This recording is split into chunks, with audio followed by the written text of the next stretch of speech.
today we're going to be building this small stool slash plant holder or whatever your imagination can make this into. This requires a 2x4x10, which is about $6. But if you're going to go by the board foot, it's actually about $5 if you buy them in 8-foot sections. Now that is for the basic version, which basically you just get a 2x4 and you cut it into the lengths that we're going to give you, and you just screw it all together without doing anything fancy. I am building a more deluxe version, and you can do the basic one if you want, or a combination, but I'm just going to show you the way I'm doing it. So I left the 2x4s for the top. I made the 2x4s into 2x3s for the legs because I felt the 2x4s were too chunky. I didn't like it. And then, of course, I put this two-tone stain job on here, which is completely optional. But if you just leave it plain, the thing costs virtually nothing to build. Even with all this done to it, it still only costs about $7. So, anyway, let's get to it. 2x4x10 that I picked out from the Home Depot today. It's nice and straight, and it's not overly heavy, so I'm guessing that the moisture's not too bad. There, 18.4% moisture for this area, not bad. It's pretty dry, and I picked one, of course, without the pith in it, the wider grains, because we do not want that, because that's the center of the tree, and that likes to twist. Okay, so we got a really nice board for this. 10 feet is as long as I can get in the car, so this costs $6. If you go by the board foot and you're using 8-footers, it costs $5. So it is more expensive. It's unreasonably more expensive for a 10-footer than an 8-footer. But anyway, if you can't get this into your car, I usually just take my little saw with me, and I'm going to measure 43 inches because we know that we have 3 pieces of our project, which are going to be 14 inches, and that's going to give us a little bit of leeway because we got 2 inches extra to play with on the whole board. So I'm the guy out in the parking lot at the Home Depot cutting the board down.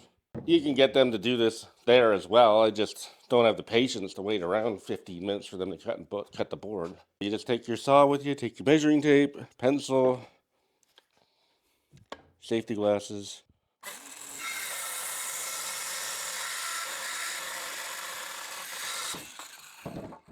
All right, now chuck them in the car and take them home. The reason why I did that here is because I have to cut it down anyway because my miter station is not full length right now because we're still doing the renovation. So I can't even fit an 8-footer on there. So if you're wondering why Greg is wasting our time cutting this board down, that's why. So we're gonna take our short one, cut the 3 14-inch pieces out of it.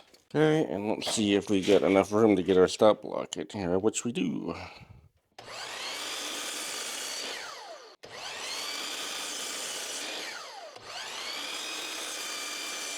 Okay, now I'm going to take the rest of this board here and I'm going to make it into a 2x3. You could just buy a 2x3 if you want to, but it's cheaper this way, and it's all one piece because the ones we have here are all glued together. Okay, so I want to make my boards a little bit boxy, so I'm going to go over to about a 1/16 less than 3.5, just to take off the rounded factory corner.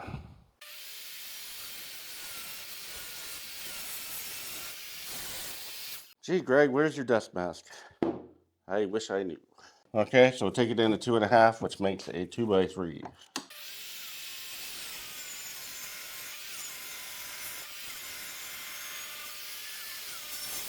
Okay, there's our nice new board. We will put this aside for something else. We need to make 4 legs at 14.5. Now you're definitely going to want to put a stop block down for the legs because you want them all to be exactly the same.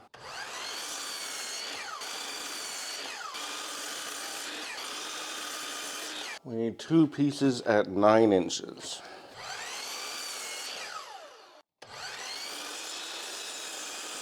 That's what we got left.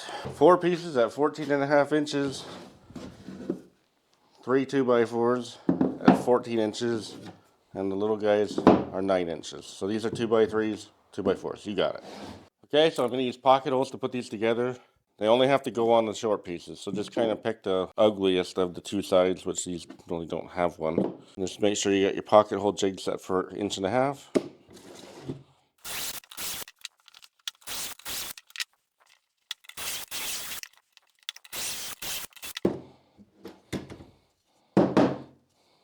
Alright, so ready to sand.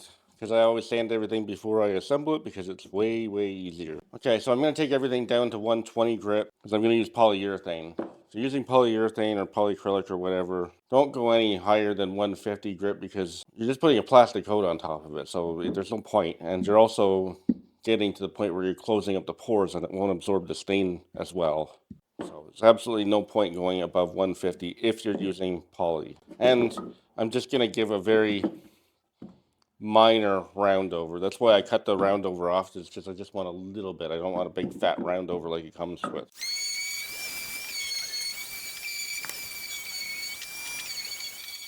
Okay, pocket screw time. So I'm going to turn my clutch down to 10 so I don't over torque them. I'm going to use Type Bond 3 for this, and I will explain why later.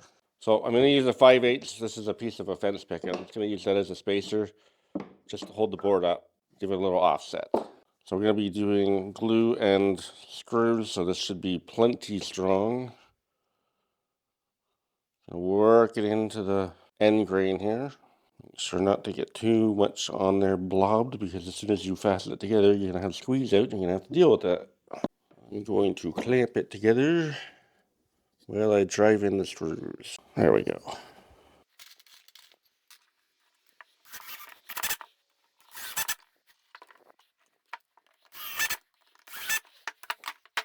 Okay, just make sure we don't have a bunch of squeeze out. We are going to be staining this, so we want to make sure we don't have any glue to prevent the stain from penetrating. It all looks good.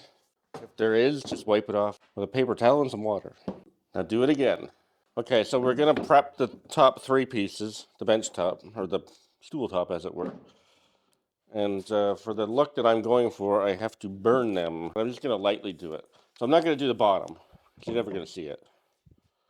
Usually I have a nice automatic torch. It's somewhere in the shed of doom, I think. So I'm just using this old one that I found. So you're definitely going to want to practice this on some scrap pieces, should you ever want to use this method. As you can see, I'm just using a scrap board out here so I don't screw up my bench. And I'm just going to go slowly across. Don't ever stop, be in constant motion.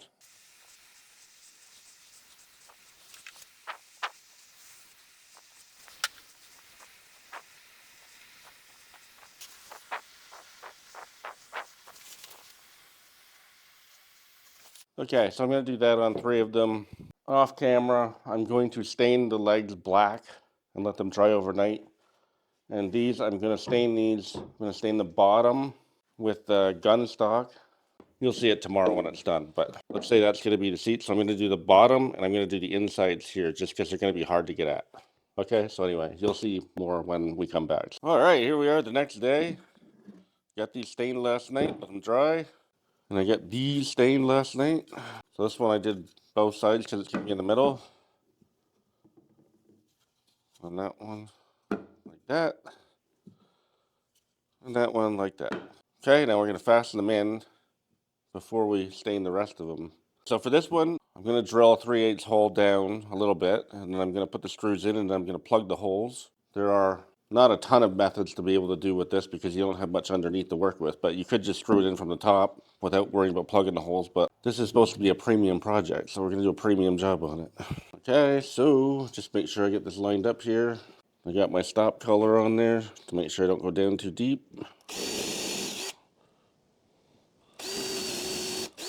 So I have the stop color set at about a 1/2 inch. That's more than enough.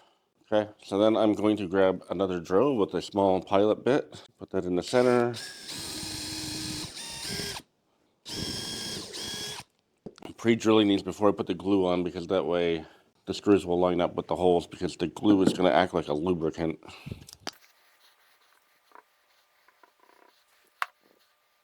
And of course we are using 2.5 inch deck screws because I love deck screws. So I'm just going to drill them so they're just sticking out the bottom a little teeny bit. There. Start to touch my finger. Okay, now you get your little points. Hopefully you can line them up with the holes. Okay, now drill number 3, I have set at 10 for the torque. Do not use an impact gun for this.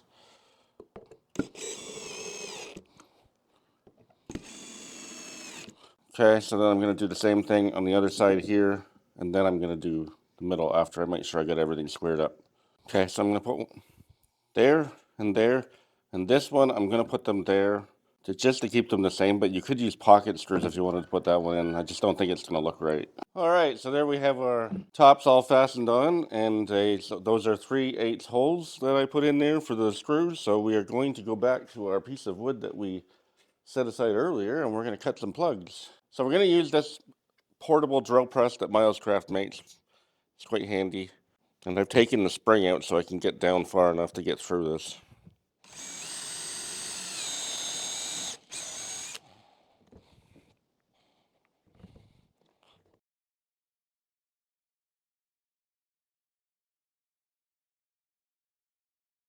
Alright, so if you're going to paint these, just use the store-bought dowel rods and cut them off. These are much better. These are they like to crumble because they're the same wood, so they're just spruce. So they're not very strong. But I want it to kind of match, so I'm going to use these.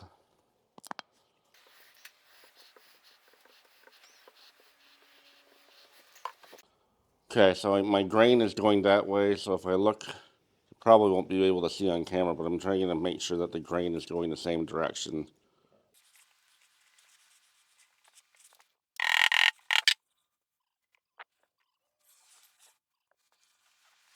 Alright, so we're going to do this with the other side as well, and we're going to let it dry, and then we're going to come back and snip them off and get ready for the rest of the stain.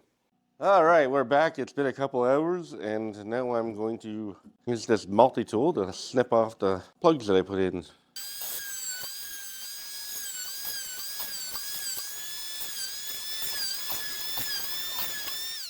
Okay, now I'm just going to sand to make sure they're flush, and to make sure I get any glue residue off of there.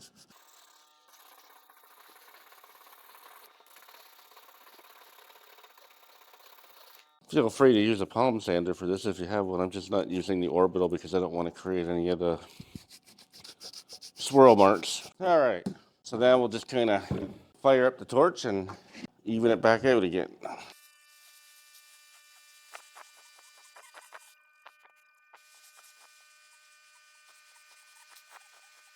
See, not all of them did I get the grain lined up, but those ones are pretty good. See, that one's not straight. That one is. Since spruce is so soft, I don't think plug cutters are meant for spruce at all. It took that many holes, plus some, to get 12 usable plugs, and it took a lot of holes to do that. So, yeah, I think maybe next time I'll just use a regular birch dowel. Okay, just so the record is straight here, this is True Black for Minwax, that's what the legs are. And then this is the Minwax gun stock, that's gonna be for the top.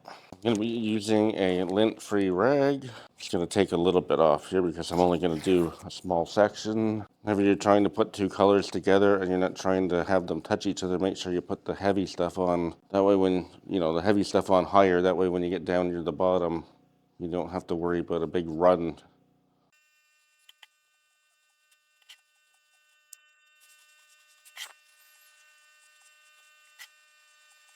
It's gonna go darker on the end grain, so we're gonna get that cleaned off to start with. And just to finish it off, I should be wearing gloves, but I don't have a lot to do.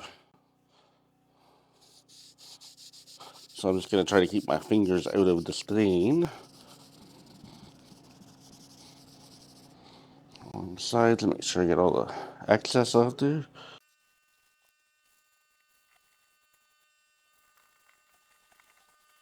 Now, what do you think of that? It came to life, didn't it? Okay, so when you're done with these, just make sure you don't crumple it up. I like to just take them, leave them kind of open, and usually I throw them in a pail with a little bit of water in, because if these are crumpled up in your garbage can, it's unlikely, but they can cause spontaneous combustion and burn down your shop. But only the oil-based ones. All right, now as I do with all of my tables and benches, I'm putting adjustable feet on them because they're not expensive. I think they're about maybe 40 cents each. So you're looking at less than $2 for each thing with 4 feet. The wood wants to twist on you and make the thing uneven. You're going to be glad you did this because you're not going to have to deal with any problems. This customer will just adjust the feet according to how unlevel it is. You can say that you're doing that because their floor might not be level. So I'm just drilling a 5/16 hole. And just make sure it's deep enough to go the length of the threads.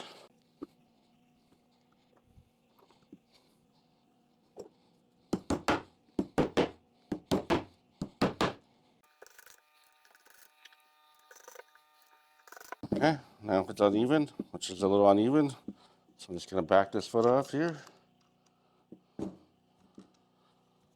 going to back that one off a little bit. There you go.